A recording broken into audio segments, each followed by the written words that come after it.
Shabbat Shalom. Shabbat Shalom. Which is peace on Yahweh's holy Sabbath day. Welcome to another holy convocation that Yahweh has enjoined unto us here in Stone Mountain, Georgia. As we know, when we get down to keeping the customs of the heathen, what it amounts to is practicing their culture. Yahweh has given the children of Israel a culture that we are to follow, which does not allow for us to get off into idol worship and the worship of these pagan deities, even how smoothly the transition is placed among us. These things have happened in a very cunning and crafty fashion that we oftentimes do not notice it. And even part of that is how we carry ourselves in our culture. Every week, I know the people who are that join us by way of phones and by way of internet, those people are way away. They're some of them are scattered all across the country and even a few outside of the country. So as we read announcements, those people are never here. And there's a part that we read on the announcements about the dress code. I'm going to read this. It says the UCI has a dress code whenever you are in attendance at this facility. This dress code will be strictly enforced at all times. All females must wear skirts or dresses that reach below their knees. Your shirt must cover your cleavage. When we're dealing with this, sisters have done for the most part, a remarkable job in adhering to the dress code. There are a lot more things that sisters have to do than what brothers have to do. It says sisters must have a head covering at all times, and no makeup should be worn on the Sabbath day. When we get right down to that, it is about the glorifying of Yahweh. Nothing else should be glorified on a Yahweh Sabbath day. So you have to be careful what it is you may be allowing to receive the glory of Yahweh. All brothers must wear shirts to cover their loins. And if you understand what that means, this is your private area. It should go, a brother's shirt should come at least to where his pockets end. Okay? This is where your shirts should come. No shorts are allowed. Young brothers must wear your pants on your waist. Now, even if you wear a long shirt, we know that your pants are not on your waist if your pocket is at your knee. I don't really have to see your waist to know that your pants ain't on your waist. If you can put something in your pocket and your kneecap hit it as you walk, there is something seriously wrong with where your pants are. When you bend over, there's not, you don't get dressed for you standing up straight unless you're going to stand up straight the whole time you're in here. If you got to bend down to pick up something, then sisters got to do the bend down test. If you bend down and I can see the northbound side of a southbound mule, there's something wrong. All right? Brothers the same. If you reach down to pick up a CD and I think I got a plumber in my house, there's something wrong. I ain't supposed to see none of that. This is our culture. This is no different than worshiping pagan gods. So at this point, we're going to make sure, and sisters have, the sisters have done a lot. For brothers, it's not a whole lot that brothers have to do. Everybody might not be able to afford the attire that Brother Barak has on. This is what a Hebrew is supposed to show up looking like. The same way that you show up if you going out to a club is not to be the same way that you show up going here unless you look like a Hebrew everywhere you go, which is what the drive is to be. But I understand that that's a little bit different for younger brothers. So this is something that I'm going to instruct that brother at the door to be a lot more pressing towards. We allow some things, you know, we have new people that show up, and we provide dresses for those sisters and head wraps for those sisters because they don't understand the culture. But what has happened is we've had people who have come several times and still show up like they don't understand the culture. And by no means, anybody who shows up here, we give them a dress to wear. That is why they are here. No, but for some reason, people want to leave with the dress. I don't understand what that's all about. You didn't come here in one. Don't try to leave with one. And you make sure, if you're standing by that door and you see that it's one of our dresses that they were given because they showed up here, you make sure that dress don't leave outside that door. That's the property of the United Congregation of Israel. And if we keep letting people walk out with it, then we're going to have to keep replacing dresses. And that's for new people. With people who keep returning, they're no longer new. And if they can't walk in this culture, they need to turn around and go back outside that door. That's something that we need to understand. When we're talking about worshiping the God of Israel, you find Yahshua going out and inviting all of these people to come to this great marriage supper of the Lamb. And then he walks to one of them and say, how you get in here not having a wedding garment on? And you can't be clothed with the Spirit if you look like you going to a club. And you going to meet the King of Kings. So part of that is how you present yourself. You are presenting yourself. Act like you are presenting yourself to Yahweh your Elohim when you come to keep Yahweh's holy Sabbath. Like I said, I know everybody does not have the same amount of resources, but I remember Brother Azariel asking his daddy to take him to go to get him some linen. Linen costs $20 down at the flea market down the street. According to the book, that's holy attire. It says linen is the righteousness of saints. Now, think about what you done spent $20 on. I ain't got to mention what y'all done spent $20 on. You know what you done spent $20 on. And he had the opportunity to clothe yourself in something that is pleasing unto Yahweh your Elohim. So consider where your priorities are, Israel. These are things that we have to consider. And brother, read the oracles and entreat the angel that stands at the door, that we may sup with him and him with us, that we may have this be a holy convocation by the angel's presence. 1 Peter chapter 4, verses 7 through 11. But the end of all things is at hand. Be you therefore sober, and watch unto prayer. And above all things have fervent love among yourselves, for love shall cover the multitude of sins. Use hospitality one to another without grudging. As every man has received the gift, even so minister the same one to another, as good stewards of the manifold grace of Elohim. If any man speak, let him speak as the oracles of Elohim. If any man minister, let him do it as of the ability which Elohim gives, that Elohim in all things may be glorified through Yahshua the Mashiach, to whom be praise and dominion forever and ever. Amen. Ephesians chapter 4, verses 29 through chapter 5 and verse 4. Let no corrupt communication proceed out of your mouth, but that which is good to the use of edifying, that it may minister grace unto the hearers. And grieve not the Holy Spirit of Elohim, whereby you are sealed until the day of redemption. Let all bitterness and wrath and anger and clamor and evil speaking be put away from you with all malice. And be you kind one to another, tender-hearted, forgiving one another, even as Elohim for Yahshua's sake has forgiven you.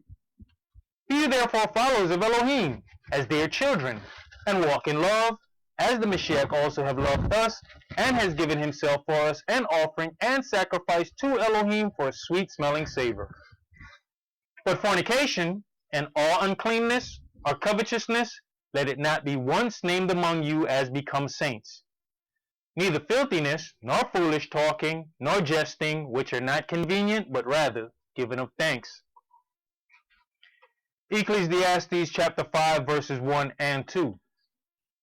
Keep your foot when you go to the house of Elohim, and be more ready to hear than to give the sacrifice of fools, for they consider not that they do evil.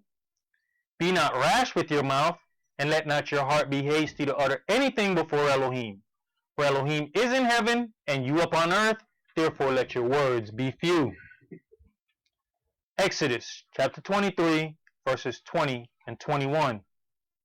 Behold, I send an angel before you, to keep you in the way, and to bring you into the place which I have prepared. Beware of him, and obey his voice. Provoke him not, for he will not pardon your transgressions, for my name is in him. Revelations chapter 3, verses 20 through 22. Behold, I stand at the door and knock. If any man hear my voice and open the door, I will come into him, and will sup with him, and he with me. To him that overcomes will I grant to sit with me in my throne, even as I have also overcame, and am sat down with my Father in his throne. He that has an ear, let him hear what the Spirit says unto the churches. All right. In today's time, the pantheon of pagan gods are worshipped before the face of the great Elohim of all the world. This incredibly deceitful act has been accomplished by transforming this act of treachery into great festivals of love. The heathens honor their idols by proclaiming the honor is for the great king, Yahweh Elohim. The heathen has transformed Halloween, the night of the living dead, into Hallalujah Night. The heathen has transformed the worship of Ashtoreth and the sun god into a celebration of Christ's resurrection. The heathen has transformed pagan Saturnalia and the worship of the heavens into a celebration of Christ's birth. In doing so, the heathen believes that he has removed the stench of his foul deeds by masking it with the sweet savor of an offering unto Yahweh. But the deceit does not end there. Man has even taken things that were once great in the eyes of Yahweh and used them to conjure up excuses of exaltation. Today, many celebrate what they believe to be a celebration of the dedication of the temple, but is more like a sister to the pagan Christmas, with false fables of origin, just like her adulterous sister. The heathen laughs at our ignorance as we celebrate the dedication of a temple that does not exist. Yahshua the Christ prophesied of the temple's destruction, and history confirms its demise. If we were to proclaim a feast or celebration for every great deed done to us, we would lack regular working days, as the greatness of Yahweh toward the children of Israel outnumber the days of a year. Let's begin today's sermon in Matthew chapter 1 and verse 18.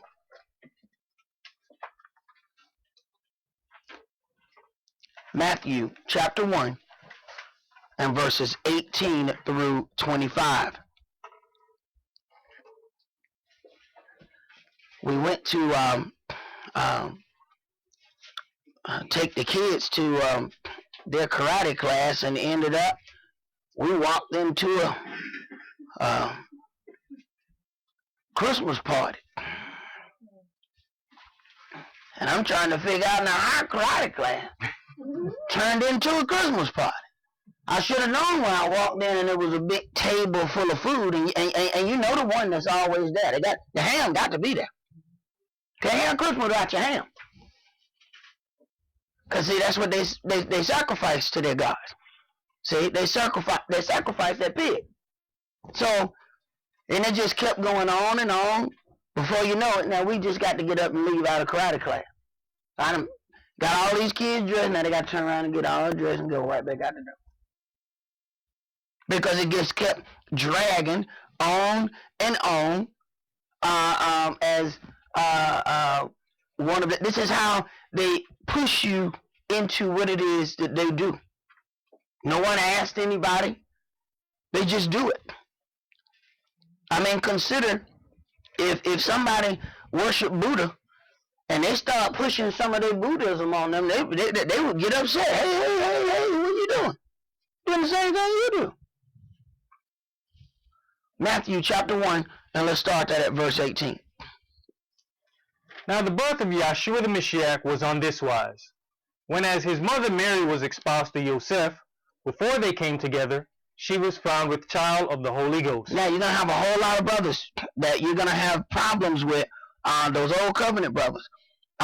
They believe that Yahweh can create the heaven, the earth, and all that in them is. But somehow they just don't believe that Yahweh has the ability to bring forth a child without the joining together of a man and a woman.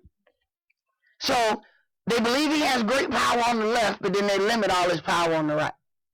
Go ahead. Then Joseph, her husband, being a just man, and not willing to make her a public example, was minded to put her away privily. Right. Privily, because if he put her away openly, they would have stoned her to death. He doesn't believe what she's saying, but he's still honorable in how he's going to. He believes what he knows. Bottom line, he's dealing with the carnal flesh. If the woman is pregnant, she must have been with somebody. Simple as that. That's all he knows, but he's still not a foul individual. He's not going to lead her in front of everybody. See, this is one of those things where it says, be angry, but sin not. See, we let us get angry. Oh, I'm going to destroy her. She's going to turn around and get pregnant on me. I'm going to make sure everybody knows she's a flat-footed mud kicking hole. We'll get a billboard and put it across the highway. Me married a hoe. Right. Privately. See? Privately. Even though he did not believe what was happening. Privately. Go ahead. Matthew chapter 1 and verse 20. But while he thought on these things, behold, the angel of the Adonai appeared unto him in a dream. You see what we lack? While he thought on them. We react first. See, that's what anger does. Anger makes you react before you think. That's why you do dumb stuff. Because you react first, and then you think, you know what, I probably shouldn't have set that car on fire. I need to get to work. But anger moves you before you thought. It says, while he thought on these things. So he didn't move first and then think about it later. He thought first. Go ahead. You know, it's interesting you say that, because isn't that what we do? In the riots, we burn up our own doggone neighborhoods. Right. Without we riot and we burn up everything. Yeah, we gonna show them. Yeah, we show. Hey man, you got some bread? Because we burned down the bread store. Right. Now go walk 20 miles over there to go get you some bread since you burned down the bread store in your neighborhood. Go ahead. But while he thought on these things, behold, the angel of the Adonai appeared unto him in a dream, saying, Joseph, you son of David, fear not to take unto you Mary your wife, for that which is conceived in her. That which is conceived, she's already pregnant. And the brother know, hey man, I have not touched this woman. Go ahead. For that which is conceived in her is of the Holy Ghost. And she shall bring forth a son, and you shall call his name Yahshua. And this is where the pagans insert and take liberties for. It was never said that his name should be Jesus. You look at all of these ethnic names. Even if you read before verse 18, it gives you this whole. If you start at verse 1, let's say I'll say verse 3. It says, and Judas begot Pharez, and Zerah of Tamar, and Pharez begot Esrom, and Esrom begot Aram, and Aram begot Aminadab, and Aminadab begot Naason, and Naason begot Salmon, and Salmon begot Boaz of Rechab, and Boaz begot Obed of Ruth, and Obed begot Jesse. You see how ethnic those names are? But see, this is where the heathen comes in. Right when it comes to the major characters of the story, here they come putting a name in that will help them glorify their pagan god. See, they don't change all the names. There's too many names in here to change ethnically. So they only change the names of the major characters. This is what the heathen does. So this is where they inserted their Jesus, and you have many people that have been baptized in this incorrect name. Go ahead. For he shall save his people from their sins. Right. And Jesus don't mean nothing about saving from sin. Jesus is I.e. Zeus. And if you go to a Mexican and ask him, pronounce this word, and he said, Jesus. And we know that Zeus is the principal pagan god that they worship. It don't mean anything about save. Now, Yahshua does. Yah, Elohim's name, he is extolled by his name Yah, as it is written in Psalm 68, sure salvation. Then you find that this has his name in it. But keep going. Now all this was done that it might be fulfilled which was spoken of the Adonai by the prophet, saying, Behold, a virgin shall be with child, and shall bring forth a son, and they shall call his name Emmanuel, which being interpreted is Elohim with us. Now, you see, right under verse 21, it tells you what the definition of that name, for he shall save his people. Yahshua, God's salvation. Now, you go back down here, they shall call his name Emmanuel, which being interpreted, Elohim is with us. So, once they saw what he would do, they would then start speaking, Elohim is with us. But you see, this part, Emmanuel, they have El in it. You still have the holy name in it. When it got to the first part of 21, you don't see a holy name in Jesus. But if you put the name that was there before, Yahshua, you will see the holiness of Yah in the first part and the holiness of El in the second part. Go ahead. Verse 24. Then Yosef, being raised from sleep, did as the angel of the Adonai had bidden him, and took unto him his wife, and knew her not till she had brought forth his firstborn son, and he called his name Yahshua. Right. He never called his name Jesus. So don't let nobody tell you that lie. He was never called that. Let's go to Luke chapter 1.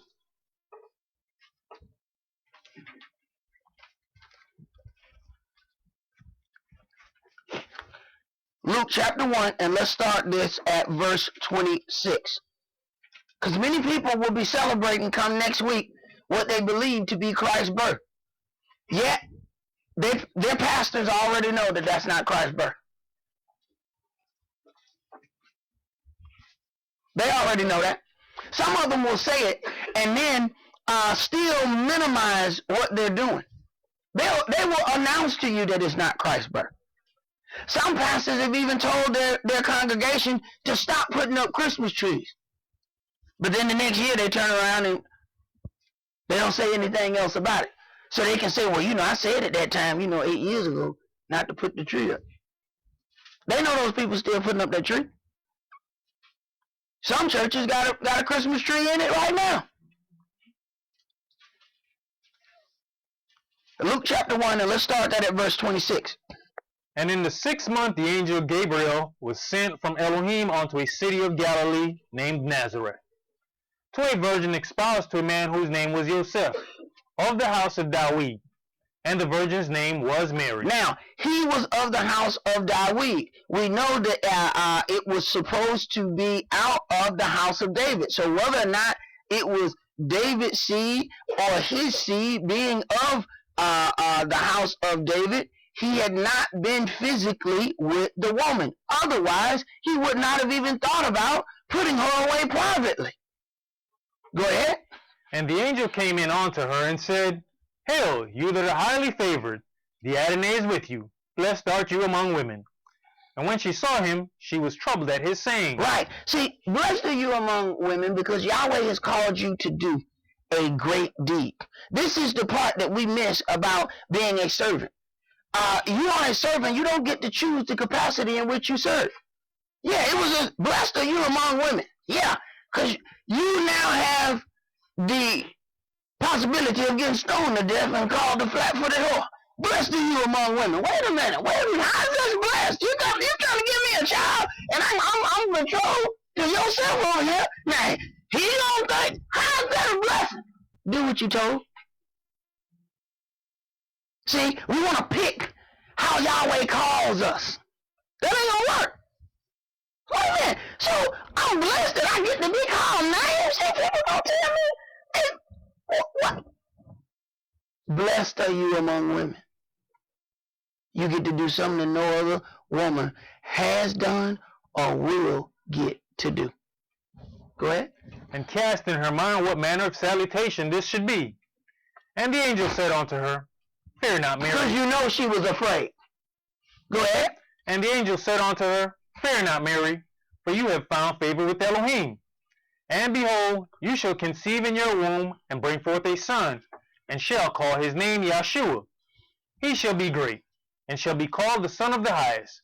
And the Great Elohim shall give unto him the throne of his father David. And he shall reign over the house of Jacob forever. And of his kingdom there shall be no end. Mm-hmm. Then said Mary unto the angel, How shall this be, seeing I know not a man? And the angel answered and said unto her, The Holy Ghost shall come upon you, and the power of the highest shall overshadow you. Therefore also that holy thing which shall be born of you shall be called the Son of Elohim. Right, and that's why it could not be within the dealing of a man and a woman, but it had to be of the seed of David, because of the promises that Yahweh made to David. Go ahead. And behold, your cousin Elizabeth, she has also conceived a son of her old age. Right. Now, she might have been complaining. She was barren all of this time. Yahweh was the reason why she couldn't have any kids. Because the kid that she was going to have was connected to the kid that Mary was going to have. See, a lot of times we forget that we call ourselves servants, but we want the things to go the way we want to go. Yahweh was the one that withheld that. No, you ain't gonna have no kid right now. See, you gonna have a kid when I need for you to have a kid. Because this kid got a job. And this was her blessing. So, we know how to read and we know how to count. Verse 26 said, In the 6th month an angel came unto this woman and told her about these things. We know it takes 9 months to have a baby. So it don't matter what you count from, the 6th pagan Gregorian calendar or the 6th month of the Hebrew calendar. You count 9 months, it does not give you December. So that lie is easily disprovable by reading in this New Testament. You ain't got to go all over this book. You ain't got to do all of this stuff. You can read right here. And you know how to count. You know how to read. Then somebody about to worship some paganism next week. Go ahead. And this is the 6th month with her who was called barren. Now, this is the 6th month with her. All right, now we still know how to count, right? All right, go ahead. For with Elohim nothing shall be impossible. And Mary said, Behold the handmaid of Yahweh. Be it unto me according to your word. And the angel departed from her. And Mary arose in those days, and went into the hill country with haste into a city of Judea, and entered into the house of Zacharias, and saluted Elizabeth. And it came to pass, that when Elizabeth heard the salutation of Mary, the babe leaped in her womb, and Elizabeth was filled with the Holy Ghost. Right, because she's 6 months pregnant. Go ahead. And she spake out with a loud voice, and said, Blessed are you among women, and blessed is the fruit of your womb. And whence is this to me, that the mother of my Adonai should come to me? For lo, as soon as the voice of your salutation sounded in mine ears, the babe leapt in my womb for joy. And blessed is she that believed, for there shall be a performance of those things which were told her from the Adonai. And Mary said, My soul does magnify the Adonai, and my spirit hath rejoiced in Elohim my Saviour, for he has regarded the low estate of his handmaiden. For, behold, from henceforth all generations shall call me blessed. For he that is mighty hath done to me great things, and holy is his name. True saying. All the nations shall call her blessed. That don't mean you were supposed to worship her. See, what they did was all of these places where they invaded, and these places already worshipped either Diana or some other female deity. they gave them Mary in the female's deity stead. So that's why you see all the Mexicans riding around and they have a big picture of what they say is Mary cover the whole back part of their window. They already worship a female deity, so they input Mary in that deity's place. So that way they conquer those people. You can still worship your female god, but this way your female god still connects to our culture. So go ahead, worship. Here you go. Here go Mary. Move down out. Mary is the one. There you go. And here go the Mary with the baby. Go ahead and put that all the way across your truck window. Go ahead. You know, you talk about the Ephesians. We know they were the ones worshiping Diana. Mm-hmm. Now, if you go, Ephesus is over in Turkey. Mm-hmm. They now have the House of Mary, which is supposed to be dedicated to Mary. Mm-hmm. But if you look at the statues and you find statues of Diana, it's the same statue. Of course it is. It's the same thing. All they do, man, is change. The heathen change gods like baseball cards. And you see some kids and they be like, look, I'll give you a Barry Bonds for a Mark McGuire. They do the same thing. I'll give you a Mary for Jesus. Why didn't give me that James? I like this. This is all right. Yeah, this Zeus. I like this guy. I'll trade you 2 leaves for one of those. What? That's all it. As they went about it, they seen somebody gods, they took them. And they had no problem. They merged the gods together. Ain't no big deal. All your little superhero movies, Loki, Thor, man, these all gods they worship.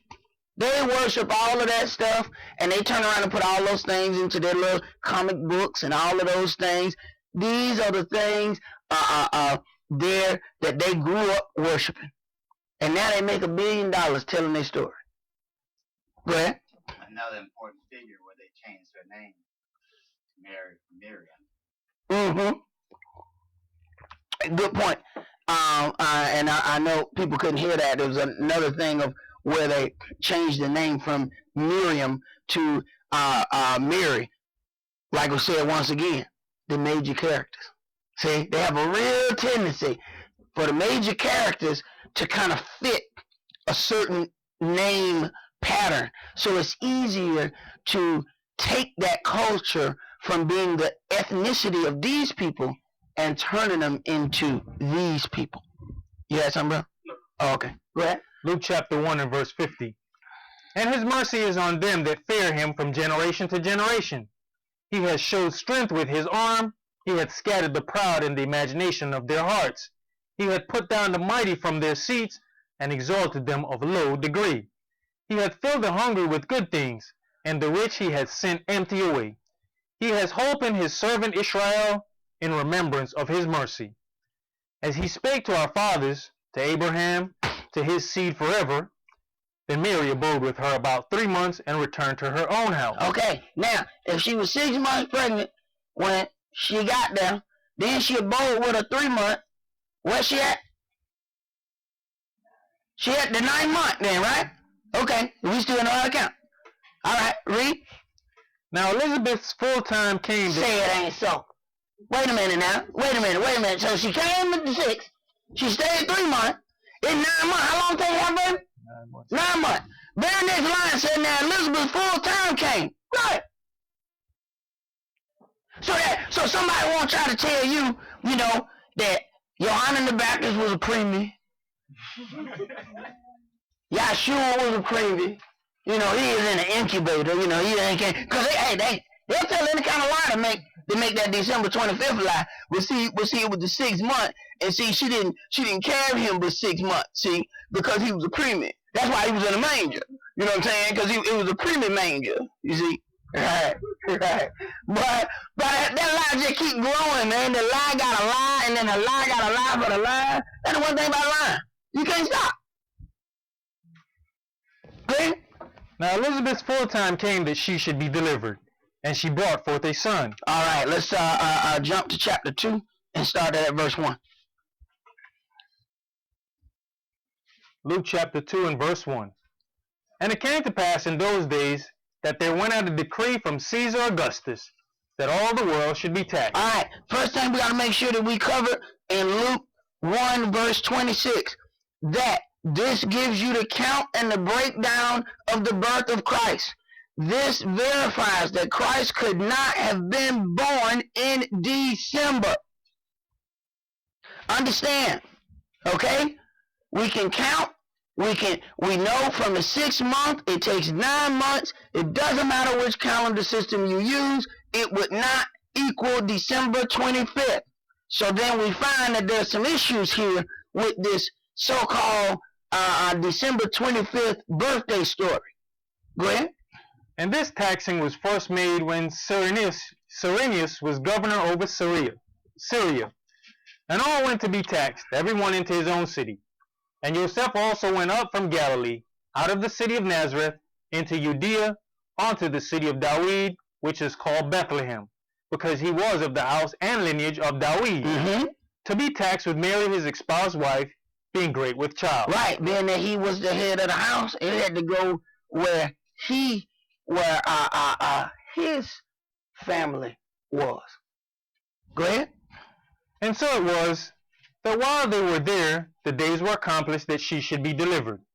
And she brought forth her firstborn son, and wrapped him in swaddling cloths, and laid him in a manger, because there was no room for them in the inn. And you have to understand the culture of the Hebrews, that it was customary to house people of our culture that came in. So they had these public places where they were able to lodge, and then certain places where the animals could lodge. Being that there were no other places available, they had to go where the animals would lodge. So if they are in this manger, which is a place where you would keep the animals, you have to understand something, that this then is an outside situation. Go ahead.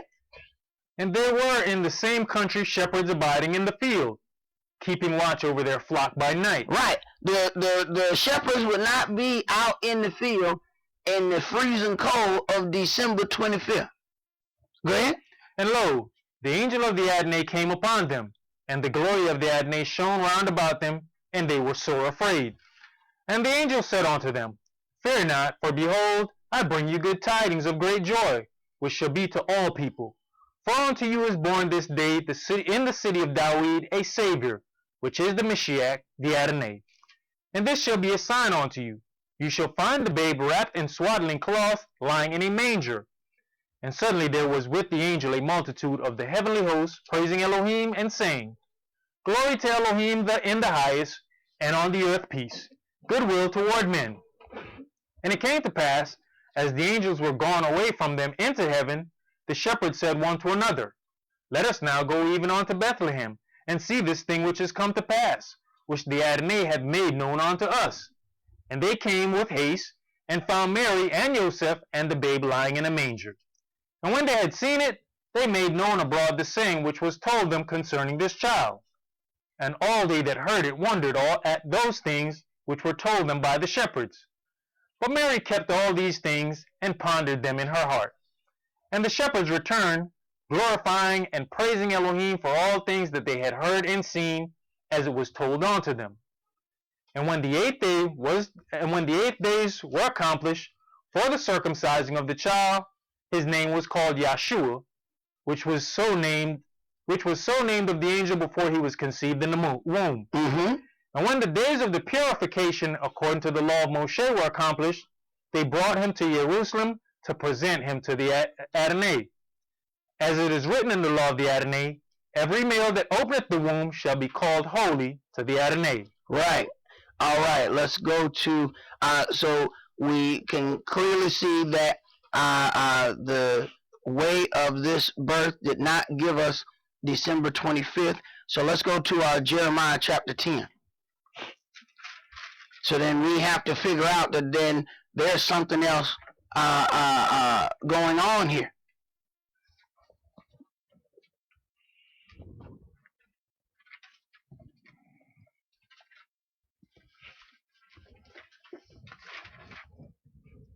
Jeremiah chapter 10, and let's read verses 1 through 5. Hear you the word which Yahweh speaketh unto you, O house of Israel. Thus saith Yahweh, learn not the way of the heathen, and be not dismayed at the signs of heaven, for the heathen are dismayed at them. Right. So it says, learn not the way of the heathen, and be not dismayed at the signs of heaven, for the heathens are dismayed at them. The heathen worship the host of heaven. All right. Yahweh has given these things. When we read Genesis 1 and verse 14, it tells us that these things were given for our appointed times, for us to set forth when things are supposed to be done. He didn't give those things to us for us to worship them. Go ahead. Verse 3. For the customs of the people are vain. Right. The customs are their culture. The customs of the people are vain. They have a vain culture. Go ahead. One cutteth a tree out of the forest, the work of the hands of the workmen with the axe. They deck it with silver and with gold. They fasten it with nails and with hammers, that it move not. They are upright as the palm tree, but speak not. They must needs be born, because they cannot go. Be not afraid of them, for they cannot do evil, neither also is in them to do good. Right. So here in Jeremiah 10, we're talking, this is before Christ, yet we find the very image of a Christmas tree. They deck it with silver and gold. Back in the day, my living room used to be covered in that tinsel, which was this little silver and gold stringy stuff that you just grabbed it and just threw it all around the tree. And when it was time to pick that tree up, you had to vacuum all this silver and gold stuff off the floor. Here it is right here. Now, what were they worshiping then? Because Christ wasn't here, and it was already a vain custom and a vain tradition. Yet, this very thing you can go and see in people's houses right now. You ain't even got to go to their house. Just drive by, because they open up the blinds and they sit it right there by the window, and they wait till it get dark and they cut the lights on so you can see it. Look at that. Look at that. You see that? Some of them got a tree so big, I mean, they can't even walk in there. You got to slide in the door. Wait a minute, bro. You got a big house tree, but you got a little house. See, you can't get a big house tree when you got a little house. You gotta get you a little house tree. See, you got a little house, so you need a tree for a little house. But see, you end up getting you a tree for a big house, but you ain't got no big house. That's a problem. Now, every time somebody go in the refrigerator, they knock a thing off the tree. What is this? Right. Because we're jealous of the heathen. The heathen had them huge trees. See? Huge tree go all the way up to the roof and got the big star on. See? We got low ceilings, so ours go up and they just turn this way, so the star pointing that way. Right. Right. Did you finish that? Yes. All right, let's go to Exodus chapter 20.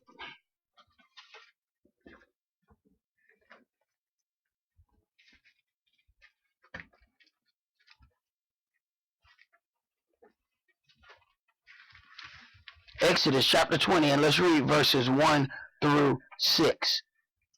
And people say, well, you know, how these things are transformed as if they are things for Yahweh, because they turned them into fun festivals. See, it's not really the worship of a pagan god. It's for the kids. See, trick love the kids, right? Go ahead, bro. Do you see houses in your neighborhood at night that you normally wouldn't see throughout the year? Right, cause they all lit up now, and some of them folks ain't gonna be able to pay their light bill come January, February. They had their lights on all night long, so they can celebrate their Christmas. And let me tell you something: the spirit of Christmas is in full effect. Go shopping in the wrong area, you might get knocked upside your head. You recognize that spirit of Christmas because they are robbing and shooting and doing all kind of stuff, because it's people that don't feel good that they can't go and buy these things, because this is the setup of the lie. The setup of the lie is this fat dude come in the middle of the night and he deliver toys. So then now you gotta look at this kid's face, and this kid like, well, why the fat man didn't come to our house? And now you got to try to explain to this kid why that man didn't come to your house. Well, I mean, but we're not good, Daddy. You were good. But Daddy Parker's not good. Well, wait a minute. I thought the fat man bring the gifts. I mean, we ain't got no chimney, but he getting in here somehow. So why he didn't come to my mind? He went by all the other folk house. So now them people got low self-esteem. So now you got young brothers out there. Hey, they hitting the street. He said, look, I can't not show up with something. So I'm gonna hit the street and I'm gonna go get this stuff. You got folk end up in prison because of this paganism. Because they too ashamed to show up without gifts. When all you gotta do is straighten out that lie. And then people get mad at you because your kids know that it's a lie. Don't spoil it for the rest of everybody. Just because you don't believe. Believe in what? You know it's a lie. Everybody grown up in this room knows it's a lie. So, who am I spoiling it for? Don't spoil it for the children. Right. They claim this is for the children, but you notice one thing. When it get down to a room full of toys, it was always a few toys that you could not open. Those things were wrapped.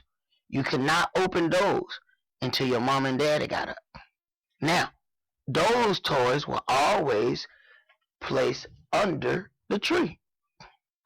Go ahead, read this next thing. Exodus chapter 20 and verse 1. And Elohim spake all these words, saying, I am Yahweh your Elohim, which brought you out of the land of Egypt, out of the house of bondage. You shall have no other gods before me. You shall have no other gods before me. Go ahead. You shall not make unto you any graven image, or any likeness of anything that is in heaven above, or that is in the earth beneath, or that is in the water under the earth. Mm-hmm. You shall not bow down yourself to them. Right.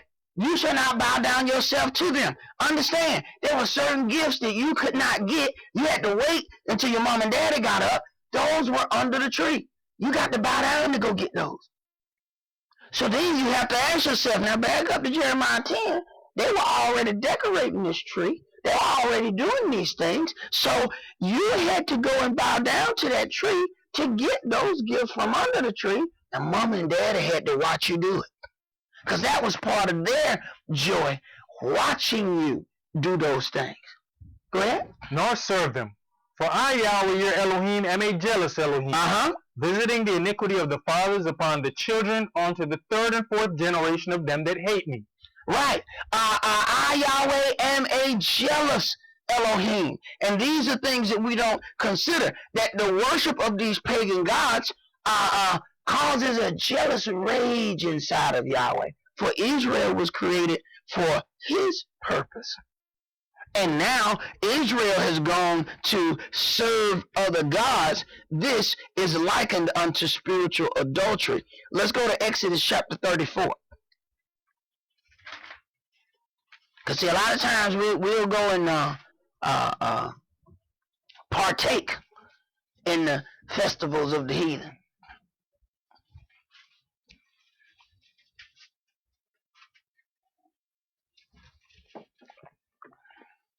Exodus chapter 34, and let's read verses 14 through 15.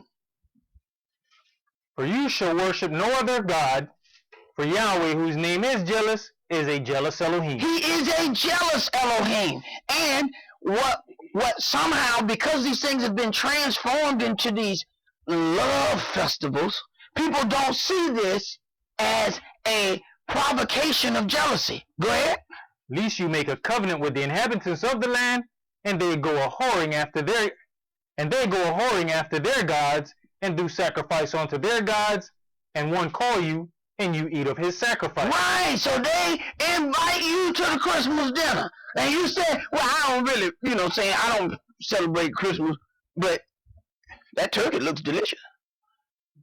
I mean, look at that dressing. Look, you said that? I mean, what? The devil could not be in the dressing.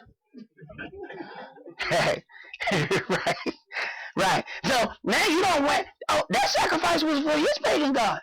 Now you have gone and have had some of this. And now what happens when the weaker brother who doesn't know that an idol is nothing, now he sees you partaking in the Christmas dinner. Now he's going to go 10 steps farther than what he saw you do. Not only is he going to go to one of them pagan festivities, now he going to go ahead and put on the Christmas hat, and he going to walk around with the mistletoe. What the hell is that? Right. He going to take your stuff, and he going to go a couple steps beyond that. And you going to be the excuse he used to do. Brother, what you doing? I thought we said, yeah, man, but I went by James' house, and man, his sock was over there eating Christmas dinner. That's why I got, when I got this Santa Claus hat. Because I saw sock over there. And got my mistletoe. You want to kiss me? Right. Let's go to Ezekiel chapter 8.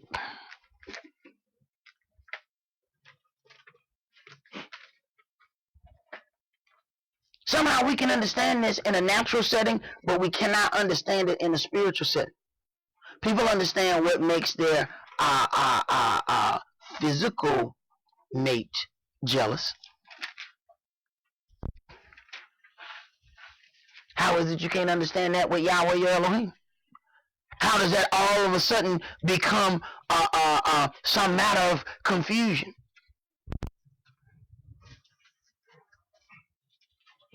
I mean, you wouldn't just pull up with your ex in the car. Oh, that's going to cause some problem. What kiss you doing in there? Oh, I was just going to take her to work. Oh, okay.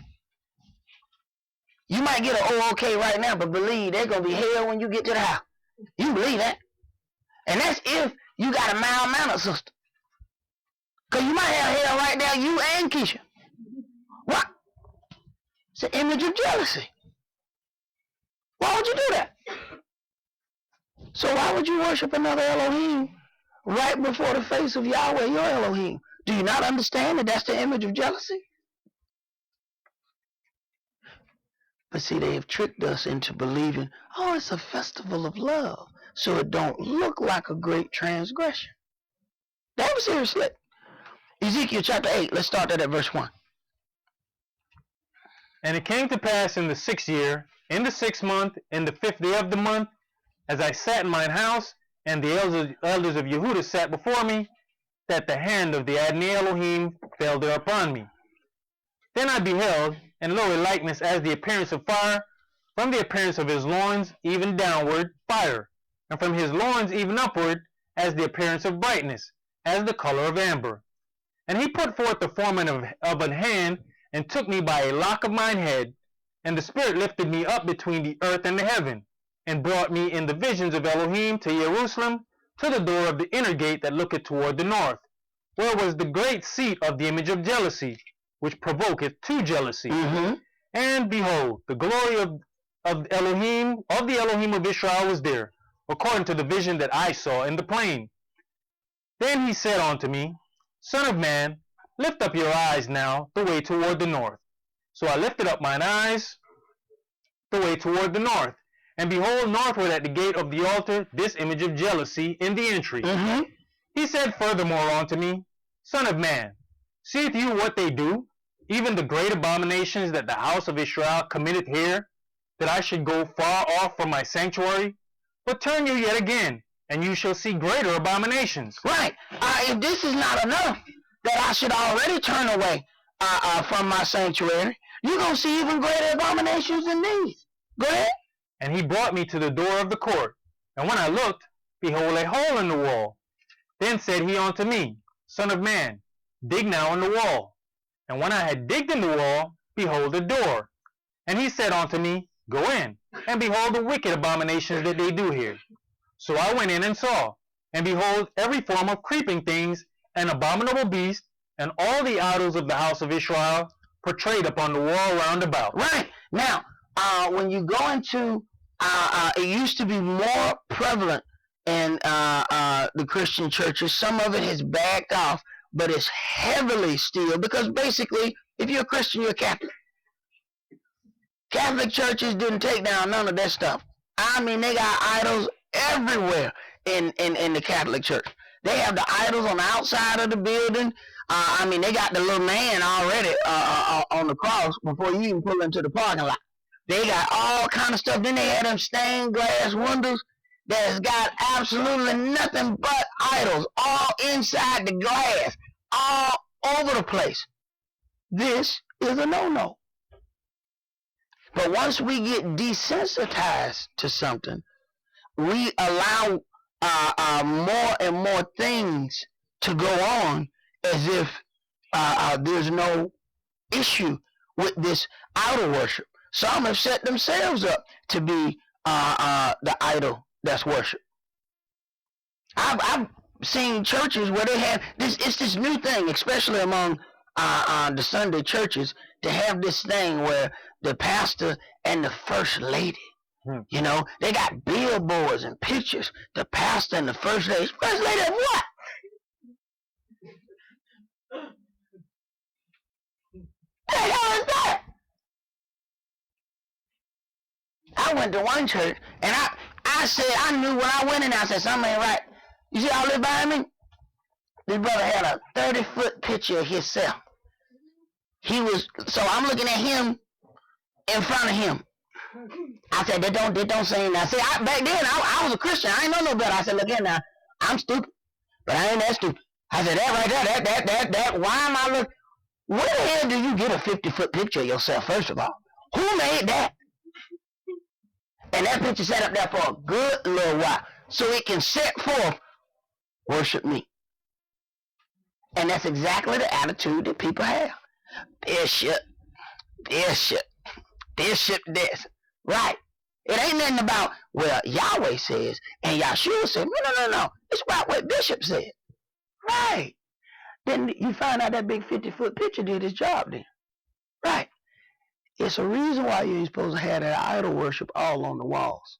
It's doing something. It takes the what a man is supposed to have for Yahweh, and it puts it in those images. See, even Yahshua is called the lion of the tribe of Yehuda.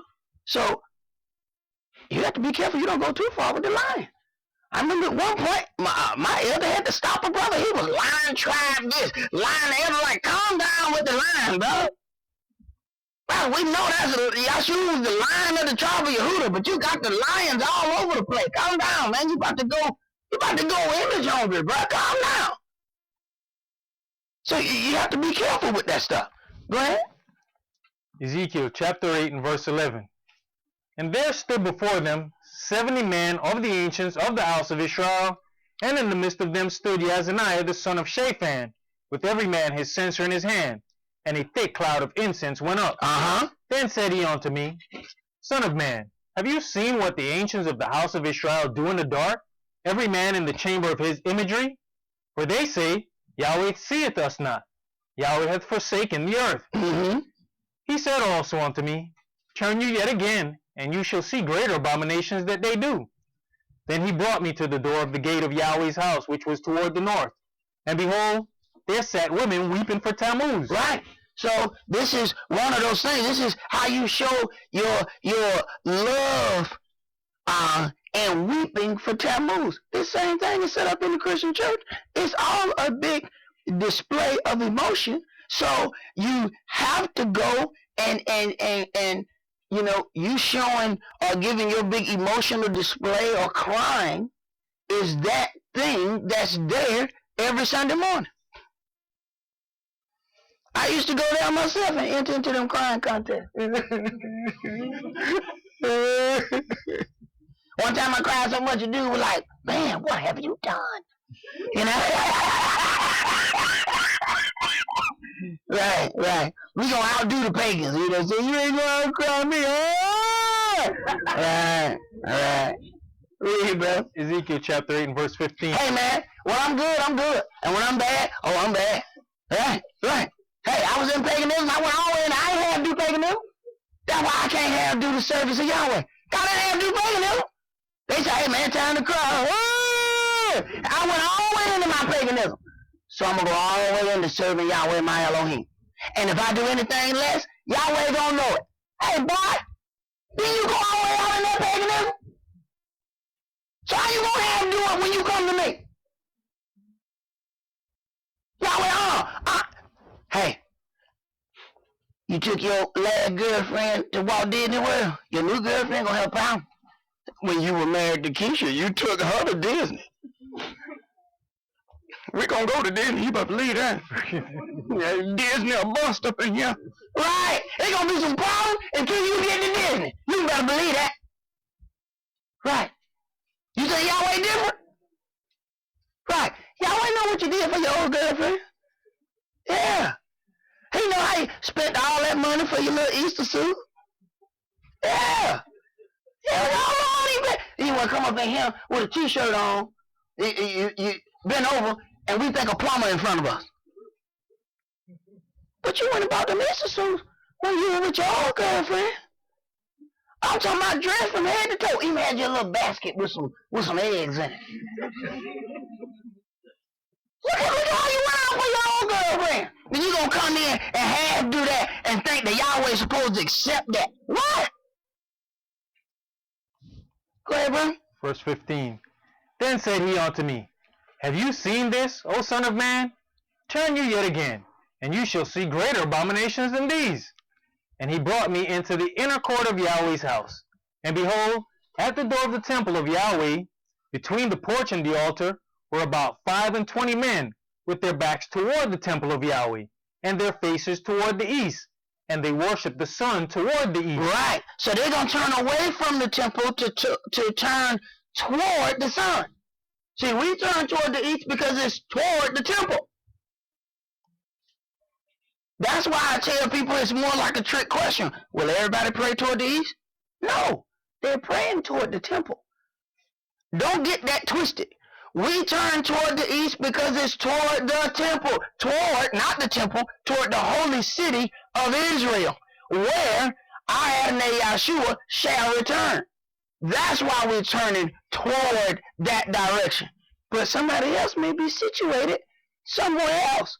That may not be the east to them. So don't get it stuck in your head that we always go toward the east. We always go toward the east. Then you convince somebody else that they're doing something wrong. They're not doing anything wrong. They ain't located where you are. Go ahead. Verse 17. Then he said unto me, Have you seen this, O son of man? Is it a light thing to the house of Yehudah that they commit the abominations which they commit here? For they have filled the land with violence, and have returned to provoke me to anger. And lo, they put the branch to their nose. Therefore will I also deal in fury. Mine eyes shall not spare, neither will I have pity. And though they cry in mine ears with a loud voice, yet will I not hear them. Yet will I not hear them. So Yahweh takes these so-called festivals of love that people have put together. This is some the times that most families even get together. They don't even have any other get-together times. So people have likened these pagan festivals of love as family get-togethers. This is the only time where most people have the same days off. Whether you like it or not, you're going to have some of those days off. So people have just said, okay, this is the time that family can get together. Now you have to make a choice whether or not you're going to worship paganism just to see your long-lost Uncle Joe. That decision every man has to make his own decision when it comes down to that. Let's go to Yohanan, John chapter 10.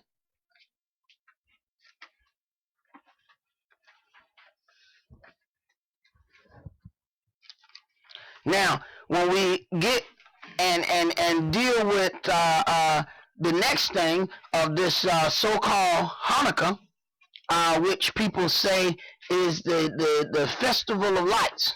So you go ahead and you read all of the documentation that they have on Hanukkah, and it gives the story of the rededication of the temple.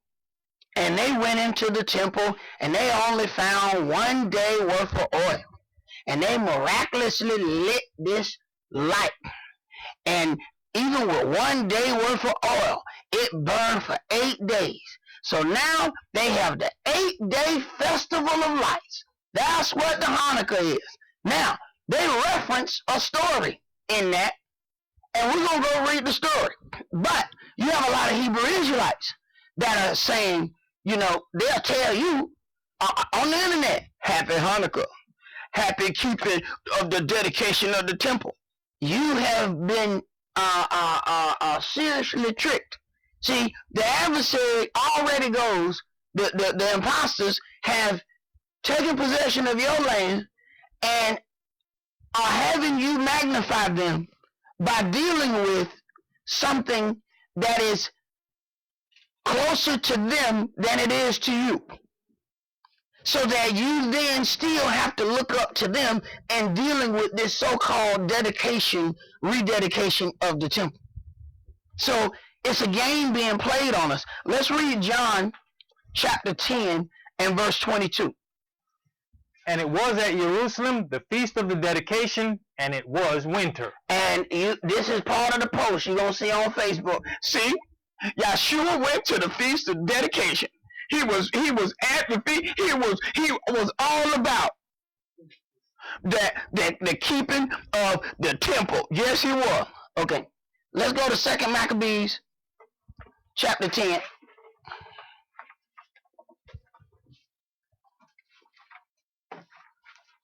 And that is, we're going to the Apocrypha, 2 Maccabees, chapter 10. And if you do not have an Apocrypha, just listen along. We're only going to read about 8 verses.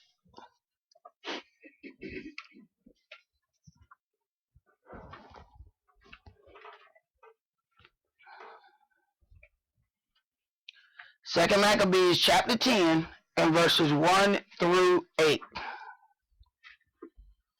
Now Maccabeus and his company, the Adonai guiding them, recovered the temple and the city. But the altars which the heathen had built in the open street, and also the chapels, they pulled down. And having cleansed the temple, they made another altar, and striking stones, they took fire out of them, and offered a sacrifice after 2 years. After 2 years. And set forth incense and lights and showbread. All right. So the heathen has had possession and they have not been able to do the things that they normally do. Go ahead. When that was done, they fell flat down and besought the Adonai that they might come no more into such troubles. But if they sinned any more against him, that he himself would chasten them with mercy, and that they might not be delivered unto the blasphemous and barbarous nations. Right. If Yahweh punishes you himself, he still punishes you himself by sending you amongst the barbarous nations. See, we get a little bit twisted. Like Yahweh gonna come down himself. Esau, I am so disappointed in you. Stop it. Stop it. Now, don't nobody else touch Esau. No! He gonna be like, hey, you, go there and punch Esau in the mouth. What you think? Yahweh ain't gonna do nothing. See, we get a little twisted at times. See, that's that worship part that I only take, punishment from this individual. No, Yahweh will use anything to punish you. You don't get to choose how he gonna punish you. See, that's that thing. If something else happened to us, deal with us yourself. Why is Yahweh dealing with you? Go ahead. Verse 5. Now upon the same day that the strangers profaned the temple, on the very same day it was cleansed again, even the 25th day of the same month, which is Caslu. And they kept 8 days with gladness, as in the feast of the tabernacle. Okay. They kept 8 days with gladness, as in the feast of tabernacles. Go ahead. Remembering that not long afore they had held the feast of the tabernacles, when as they wandered in the mountains and dens like beasts. So they were wandering. They were not able to keep the feast of tabernacles, which is 8 days. Okay, you notice ain't nothing about they had 1 day worth of oil that burned for 8 days, right? See, this is where you get that Talmud and Mishnah lie. See, you don't find that in the actual account. This is the actual account of the rededication of the temple, that they will even tell you this goes directly to this. Yet you don't find anything about any lights burning. Yet it is called the Festival of Lights. It should just be the Festival of Lies. Go ahead. Verse 7. Therefore they bear branches and fair boughs and palms also. Right. Why did they have that? Come on now. Why did they have the branches, the boughs, and the palms? Tabernacles. Yes. Yes. Tabernacles. They were not able to keep tabernacles before, so they are trying to recreate the tabernacles. Even the instructions tell you what they were doing. Okay? But see, now we let them of the synagogue of Satan tell us that we should be celebrating the rededication of the temple and to burn your 8 days of lights. But what happens? This has become their little Jewish Christmas because the heathen light their candles and they put it in the window. So now, Esau said, well, I can put me some candles in the window too. We're going to call it Festival of Light. They ain't going to out paganize me. I'm going to do some paganism myself. Right. Go ahead. And sang psalms unto him that had given them good success in cleansing his place. They ordained also by a common statute and decree that every year those days should be kept of the whole nation of the Yehudi. Right. And this is where people go, you see, it was ordained that we, who are they? Who are them? That's kind of stuff your kids come out, all them doing it. Them who? James and them, Keith and them, Ralph and them. Who are them?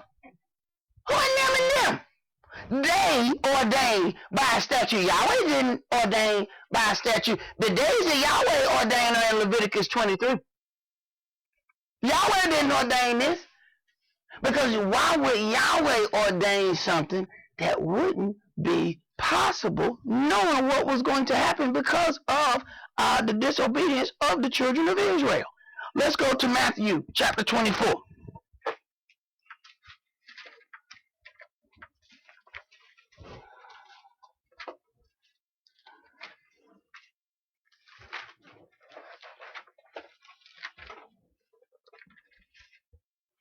Matthew chapter 24, and let's read verses 1 through 2.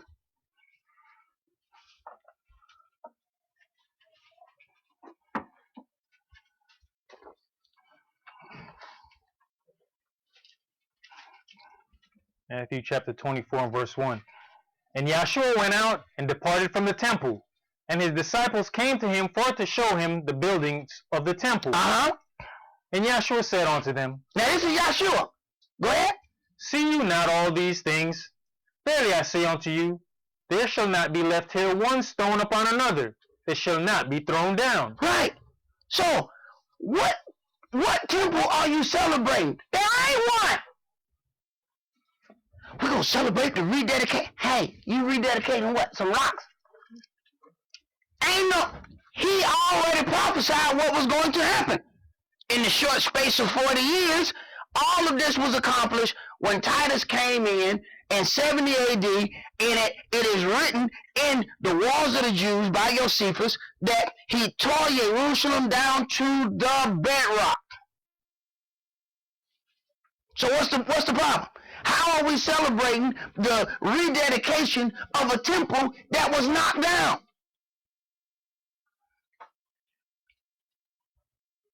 And people really think they're doing something too. They send you their little messages. Happy rededication of the temple. What? That's like having a party for the house that somebody came and took from you.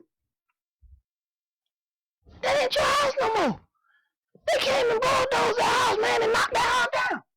So you have a party outside the heap of rubble that they knocked down? What kind of sense that make? That make no sense at all. But we don't think this is the way of the synagogue of Satan to magnify themselves over you. And they are having a fun time doing it. And they've twisted their things that the way they have so-called ordained this to be done. Now, this is one of the things that's written in their writing. It says to commemorate and publicize these miracles of the 8 days of lights, which you notice was not in the actual account. So somebody lying. All right. The sages, which were their so-called priests and whatnot, instituted the festival of Hanukkah. The sages instituted the festival of Hanukkah.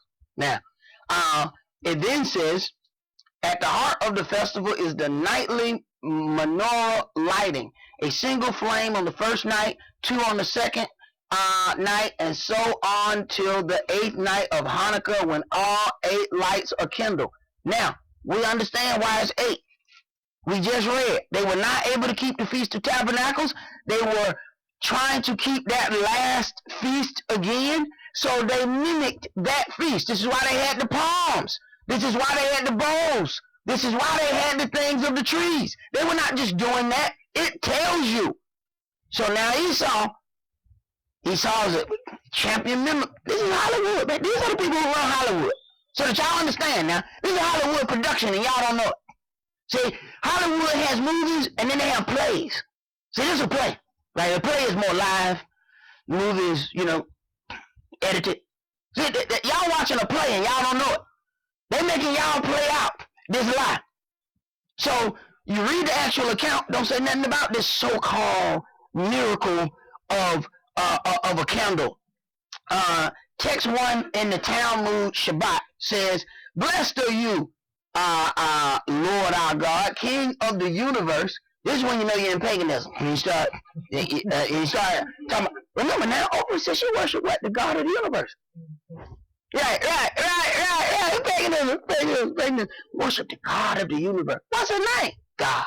If your God named God, you worship the devil. Alright? The King of the universe, who has sanctified us with his commandments and commanded us to kindle the Hanukkah light. Now you see the transgression in their lie. Now in first one, it tells you the sages instituted it, which were their priests. Then it says that the King of the universe, whoever that is, has commanded them to keep the Hanukkah. So now they got to find a way to fix that lie. See, the lie I always tell you, one lie, you'll never be able to stop at one lie. If you tell one lie, you don't have to tell another lie. And it's obvious to the people who you're lying to that you having to put people can see when you fix something with duct tape. And that's all a lie is. You know, it's a whole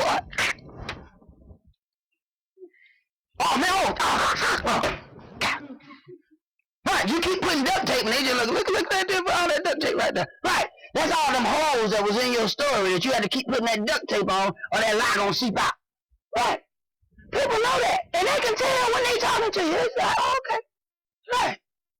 There's a lot of duct tape on that story. A lot of duct tape on that story. Now, the perceived authority, according to the Talmud, comes from Deuteronomy 17. So let's go to that.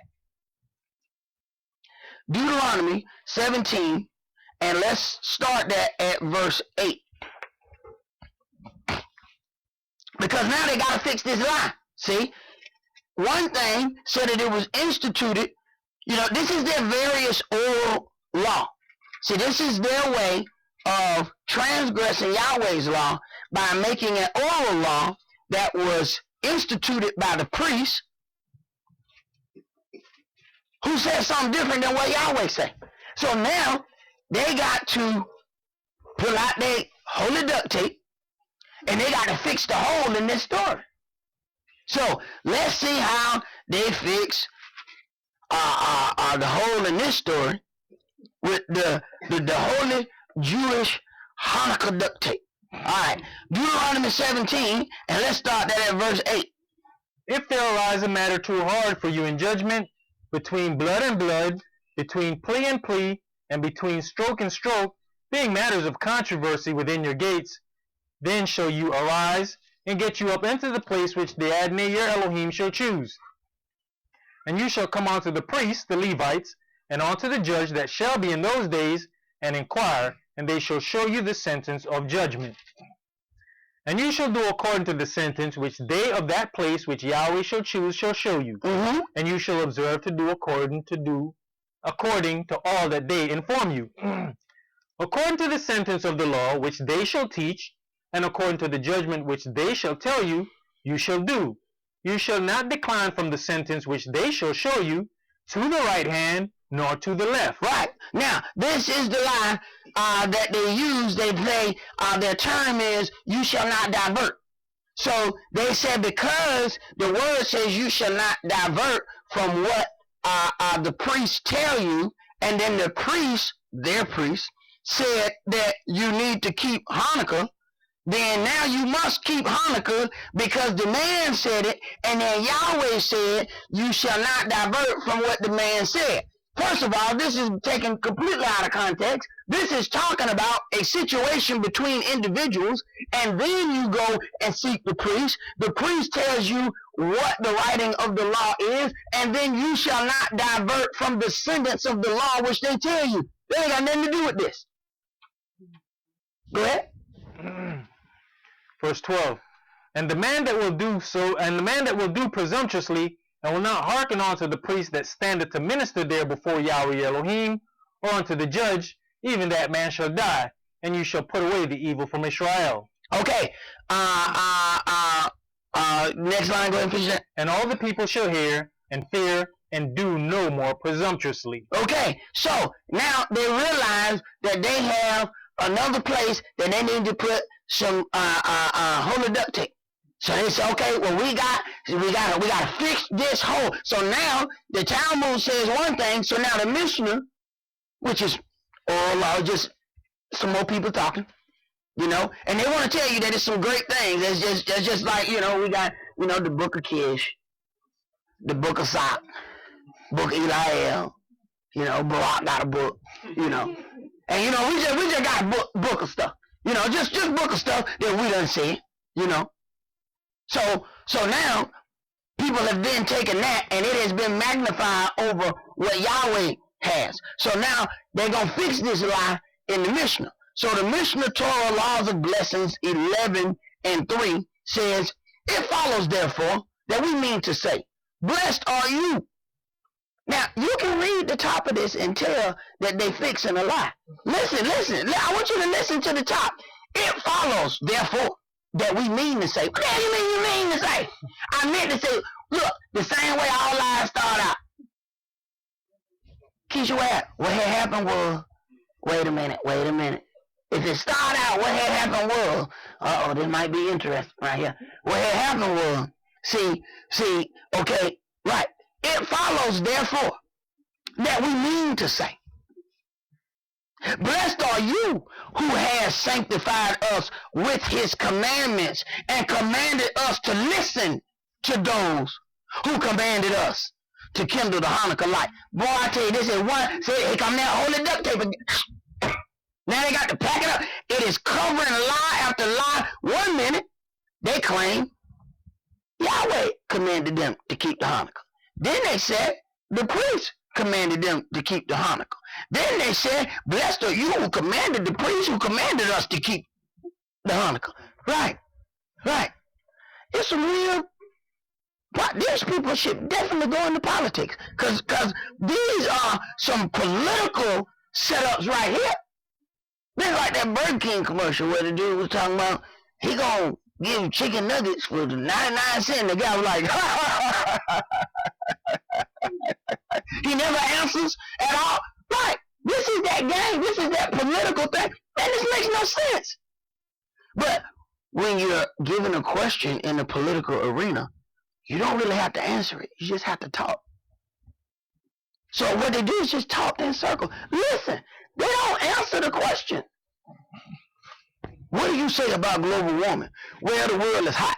And see, what happened is, what happened, and then you make sure you change your oil. And that's why, because. How does that answer global warming? Right. He didn't answer the question, but he had an answer. See? You actually have to answer the question when you're dealing in the political arena. You just have to have an answer. You don't have to be the answer, just an answer. Right, that's how they play the game. Go ahead, bro. No, didn't even Yahshua said the words that he spake wasn't his, but he who sent it.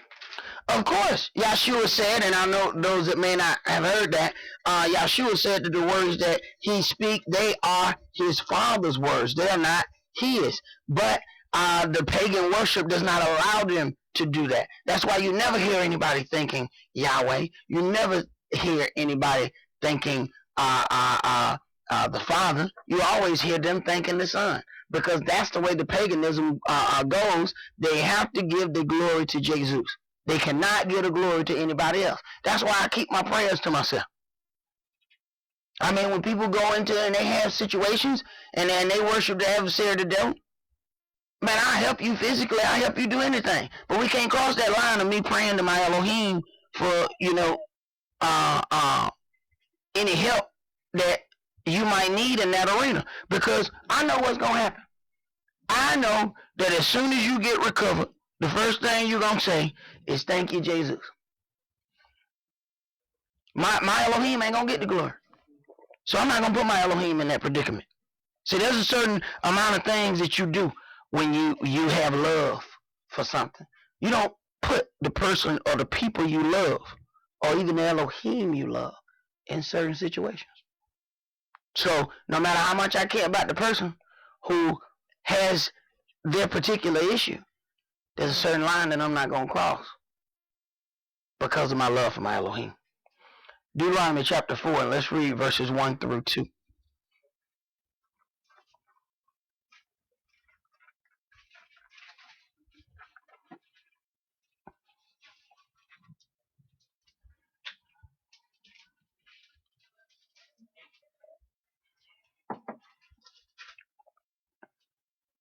Verse 1. Now therefore hearken, O Israel, unto the statutes and unto the judgments which I teach you, for to do them, that you may live and go in and possess the land which Yahweh Elohim of your fathers giveth you. Right. Listen unto the statutes and the judgments which I teach you. Go ahead. You shall not add unto the word which I command you, neither shall you diminish aught from it, that you may keep the commandments of Yahweh Elohim which I command you. Now you see what how that goes against the Talmud. See that Talmud book that they got that says one thing and says that you can add that. Wait a minute, that goes directly against what Moshe said. You shall not add unto this. Now they have whole other books: Talmud, the Mishnah, the Gemara, the Kabbalah, all of this. They have all of these additional things which completely go against what's in the Torah. And this is why you have Hebrew Israelites partly dealing with it, because we still love Esau. See, it's prestige to say you go to a Jewish synagogue. See, and that's what people want to be a part of, right? So a lot of us get seduced. We come out of the Christian church and end up in a synagogue, because we end up being in the Christian church long enough. We find out, hey man, this ain't it. So then we go to the next place, and some people, they can't come out of that prestige of that. See, there's prestige in having being authorized by the adversary. See, when you're authorized by the adversary, it's some places you can walk and some things that you can do that you can't do without their authorization. Let's go to 2 Corinthians chapter 11. So they have twisted all of these things and basically made them a Jewish Christmas. And for those who don't know, today is the anniversary of my birth, and I was supposed to be born on December 25th. Man, you talking about, boy, but praise Yahweh, I was even impatient in the womb. I couldn't wait. Got that right there? Man, having to do, and ain't no way for you to bypass that. You know, folks be giving you, said, this for your birthday. Well, why the hell they got Santa Claus on? Well, your birthday is on the 25th, so what difference does it make? No, man, this ain't gonna work. So, bad enough, I got enough issues as it is. But praise Yahweh, I wasn't born on that day. Because, you know, that paganism would have been mixed right up in there. This is just for your birthday. I'd have had to just say, look, don't even talk about my birthday. Yeah, you got a lot of Hebrews that have some problem with birthdays, too. You got a lot of, because they go in and they find where the pagans had birthday parties. The pagans was rich. But how does a brother or sister, how do you know that somebody is, first of all, it says that a man is a man when he's 20 years old. He is apt for war. How do you know that if there's no record of it? How do you know if there is no setting apart of those days? A man is an elder and can retire from service at 50. How do you know he's 50 if there's no record of when he was born and the record of those years passing? See, we like to call stuff sin based on what we find the adversary do. The adversary don't get to define sin. Sin is the transgression of the law. So you got these people that's telling you, now I don't get into the whole, the moon cake and blowing out the candles and all that kind of stuff. But you don't let people tell you, oh, you can't do this. See, right here I can find what a heathen did this. Right, I can find you what a heathen had children. So you don't have no children because a heathen had children? What that mean? The heathen does not get to dictate your life. And stop letting these self-taught dudes tell you that. Because them folks you run into, they have these great thoughts. Oh, boy, they have these great thoughts. Right, and it's normally after they done smoked something or drunk something, and then they have this grandiose thought. Yeah, the Spirit gave me. Some spirit told you that. Don't say the Spirit told you that. Right. 2 Corinthians chapter 11, and let's read verses 13 through 15. For such are false apostles, deceitful workers, transforming themselves into the apostles of the Mashiach. Right. We learned this stuff at the church. The church told us how to celebrate Christmas. The kids had Christmas speeches. They used to have Easter presentations. They had to come and get a little Easter. I love Jesus. Jesus is wonderful because he died. And that's why we got the chocolates. Right. Go ahead. Verse 14. And no marvel, for Satan himself is transformed into an angel of light. Right. Satan has transformed himself into an angel of light. So the transforming of these deceitful festivals is also looked at as a great family environment. So then the adversary tell you, you doing something wrong. Why are you not coming to the great family event? We have all gathered here together as a family, and you not here. Right, because I don't worship the devil. You worship the devil on your own. I won't be a part of that. And be prepared, because people will use long-distance relatives to get you off into, your uncle here, he ain't seen you in a long time, he miss you. You want to talk to him? He is on the phone. Go talk to him. Tell him, come on. What's up, Aunt? Nah, man, I ain't gonna be about that, bro. I don't worship the devil. Hey, good to talk to you, though. Good to talk to you. Tell Lucifer I said bye-bye. I'm not going. I don't care who you put on the phone. Go ahead. Therefore, it is no great thing if his ministers also be transformed as the ministers of righteousness, whose end shall be according to their work. Their end shall be according to their work. So I don't care how nice you put it, you're going to get thrown in the lake of fire for worshiping that paganism. I don't care how nice you make it seem. It is what it is. But let us hear the conclusion of this matter. Let us go to Jeremiah chapter 3. Jeremiah chapter 3, and we're going to read verses 1 through 20. See, we have a hard time putting these things in the place where they go because the adversary has made us think that it is acceptable. See, it's common things that we look at now that are acceptable that were not acceptable in times past. Now they have commercials where brothers can just, they sit and drink beer and watch the game. Years ago, you couldn't drink out in the open.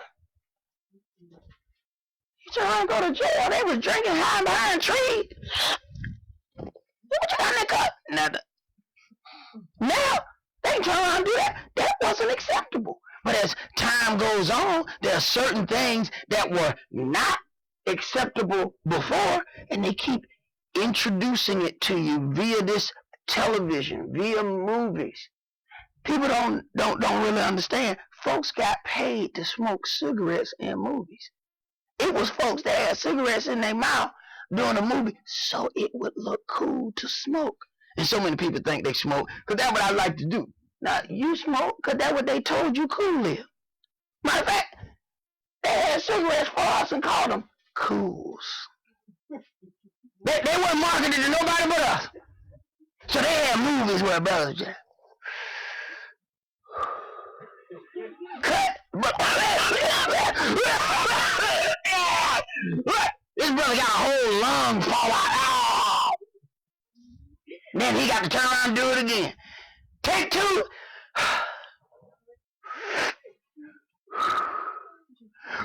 And go back to coughing again. They didn't even like it. They did it because they were paid to do so. And we thought, oh man, that was so cool. They paid this one white dude to do it. I think it was some Rebel Without a Cause or some movie that started it all. When he got in there and he did his smoking, it took off. This is the cool thing to do, and everybody's smoking. It was all about, but that was changing the mindset of this particular activity is okay. I remember being young, trying to smoke, thought I was cool. I did the same thing, coughed up a whole lung. Had one cough that might have lasted for 2.5 minutes. About to have CPR or something for like him. I think they dude about to die over here, man. Right. Because you looked at how somebody else marketed it, and they said it was okay. This is how the adversary has killed us and told us that these things are okay. Jeremiah chapter 3, let's start this at verse 1. They say, if a man put away his wife, and she go from him, and become another man's, shall he return unto her again? Shall not that land be greatly polluted? But you have played the harlot with many lovers, yet you return it unto me, saith Yahweh. Right. All of these pagan gods that you have worshipped, those were different gods. You have then transgressed your marriage covenant. You have committed spiritual adultery. Every last one of those people that's about to go and keep their Christmas is spiritual adultery against Yahweh. Every last one of them to keep their little Easter celebrations and it is spiritual adultery that they have committed against Yahweh, their Elohim. Go ahead. Lift up your eyes unto the high places, and see where you have not been lain with. In the ways have you sat for them, as the Arabian in the wilderness, and you have polluted the land with your whoredoms and with your wickedness. Consider that. These festivals of love are really whoredoms and wickedness. Go ahead. Therefore the showers have been withholden, and there has been no latter rain, and you has a whore's forehead, you refuseth to be ashamed. Right. A whore's forehead is covered, so there's no reason to be ashamed because you can't see her face. Go ahead. Will you not from this time cry unto me, my father, you art the guide of my youth? Will he reserve his anger forever? Will he keep it to the end? Behold, you have spoken and done evil things as you couldeth. Yahweh said also unto me in the days of Uzziah the king, have you seen that which backsliding Israel has done? She is gone up upon every high mountain and under every green tree. You see that? Under every green tree, and there have played the harlot. Right. This is where the gifts were placed, are placed, under the tree. Yahweh said you can't even plant no groves near his altar. You don't want to see your little green tree because he know what you're doing with your little trees. Don't have none of them nowhere near his altar. Go ahead. And I said after she had done all these things, turn you unto me, but she returned not, and her treacherous sister Yehudah saw it. And I saw, when for all the causes whereby backsliding Israel committed adultery, I had put her away, and given her a bill of divorce, yet her treacherous sister Yehudah fared not, but went and played the harlot also. Right. Already seen the judgment for this adultery, but then the other one goes and does the same. Go ahead. And it came to pass through the lightness of her whoredom that she defiled the land and committed adultery with stones and with stocks. Right. Stones and stocks. Stocks is wood. And then you have, of course, this representing the two biggest things that have driven us away from Yahweh. That is your Christianity being your stock and Islam being your stone. For they worship the Ashtoreth that fell from heaven, this great rock. Go ahead. Verse 10. And yet for all this, her treacherous sister Yehuda had not turned on to me with her whole heart, but vainly, saith Yahweh. And Yahweh said unto me, the backsliding Israel hath justified herself more than treacherous Yehuda. Go and proclaim these words toward the north, and say, return, you backsliding Israel, saith Yahweh, and I will not cause mine anger to fall upon you. For I am merciful, saith Yahweh, and I will not keep anger forever. Only acknowledge your iniquity. This is very hard for Israel to do. Only acknowledge your iniquity. Just be honest about what you've done. For some reason, Israel got a problem. Because we keep pulling out that unholy duct tape so we can tape over that lie and act like it never happened. Yahweh said, look, you might well go ahead and get it in your thick brain. Only acknowledge your iniquity. You ain't going to pass by it by acting like it didn't happen. And that's the way we want to get past stuff. Just act like it didn't happen. It's not going to work with Yahweh. You might well get it out of your head now.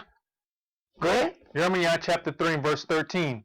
Only acknowledge your iniquity, that you have transgressed Yahweh your Elohim, and have scattered your ways to the strangers under every green tree, and you have not obeyed my voice, saith Yahweh. You see how strong and how much evil this green tree plays into it? Think about what had to be going on. All this stuff is happening before Christ, yet we still got this green tree, this decorated tree. We still have all of this. Christ ain't been born. So that lie that they want to try to tell you that this is Christmas, that this is about his birth, he ain't here in Jeremiah. So where do we get these trees from? Go ahead. You know, and the funny thing is, he didn't say around the evergreen tree. He said under. He keeps saying under. And that's where the gifts go. Go ahead. Verse 14. Turn, O backsliding children, saith Yahweh, for I am married unto you, and I will take you one of a city, and two of a family, and I will bring you to Zion. Right. So this is why you don't need to be heartbroken when you go home and tell all your family and your friends and oh man, I found this word and this word is glorious, and you know you have always been a person that I thought was about the Creator, so I'm gonna tell you this word and surely you gonna hear this word with me. And I'm not like you. I mean you trying to change your life. I mean I love the Lord, but I also love myself, and I'm not going to change myself. He's going to accept me as I am. Right. Right. See, you find out why he said, I will take one of a city and two of a family. And you find out when you go and start talking to your family about this word, you find out, oh, they ain't got no changes. They ain't like, now I like the word and I love the Lord. Love the Lord. But look here, I can't make no changes. I love my church. I've attained things I got honor in my church. See, everybody know me. I got my own parking space at my church. You know, can't nobody even park there because I got my name on it at my church. So I can't change with this new stuff that you got going on. They may even acknowledge that some of the stuff you say is true. They're not going to deal with it, though. Right. Go ahead. Jeremiah chapter 3 and verse 15. And I will give you pastors according to my heart. Right. See, all of them pulpit pimps going to suffer for what they've done to the children of Israel. Then will these people have to make a choice, because Yahweh going to remove them pulpit pimps out of the situation. And then it's going to be clear for the decision. Don't think everybody's still going to make that decision. Yahweh's giving everybody their opportunity. you would have had plenty of opportunity. Ain't nobody just gonna slip up and fall into the lake of fire. People gonna get opportunity after opportunity after opportunity. Yahweh gonna put forth pastors that gonna feed according to what He set up, and people gonna deny those and go and be taught by the people who teach for comfort. Go ahead. Which shall feed you with knowledge and understanding. Verse 16. And it shall come to pass, when you be multiplied and increased in the land, in those days, saith Yahweh, they shall say no more, the ark of the covenant of Yahweh, neither shall it come to mind, neither shall they remember it, neither shall they visit it, neither shall that be done any more. At that time they shall call Jerusalem the throne of Yahweh, and all the nations shall be gathered unto it, to the name of Yahweh, to Jerusalem, neither shall they walk any more after the imagination of their evil heart. Right, and that's what people do. We imagine that whatever we like, Yahweh like it, so it must be pleasing unto Yahweh. So that's that same thing that Samuel thought. You know, we kept the best to offer unto Yahweh. What did Yahweh say? He said, kill everything that breathes. How you gonna keep the best of the stuff and then well, since I brought an offering, I figured that was okay. See, that's what people believe. We can go against what Yahweh said as long as we bring an offering. Go ahead. Verse 18. In those days the house of Yehudah shall walk with the house of Israel, and they shall come together out of the land of the north to the land that I have given for an inheritance unto your fathers. But I said, how shall I put you among the children, and give you a pleasant land, a goodly heritage of the host of nations? And I said, you shall call me my father, and shall not turn away from me. Surely as a wife treacherously departeth from her husband, so have you dealt treacherously with me, O house of Israel, saith Yahweh. Right, and very treacherously have Israel departed from Yahweh in the keeping of these transformed festivals of deceit, which have been changed into festivals of love, believing that these are just the keeping of some days, when in actuality these are beds spread about where whoredom is committed against Yahweh, our Elohim. So do not allow yourself in these days of festivities amongst the heathen, because the heathen gets real happy around their pagan festivals. They get real happy. Don't worry about it. They're going to turn right back into the evil mindset that they was in before. Don't you even worry about it. Don't get thrown off by the week of niceness, because it is going to be double by the rest of the time of hatred when they return from worshiping their pagan gods. That's all we're going to do for today. Also, I know there were some people that called about getting a baptism. We're trying to arrange those things so that we can put forth a day where we can see who may be able to come and get those things done. We're going to try to arrange them at the same time if possible. But that's all that we're going to do for today. Remember the Sabbath to keep it holy. Shabbat shalom. Shabbat shalom.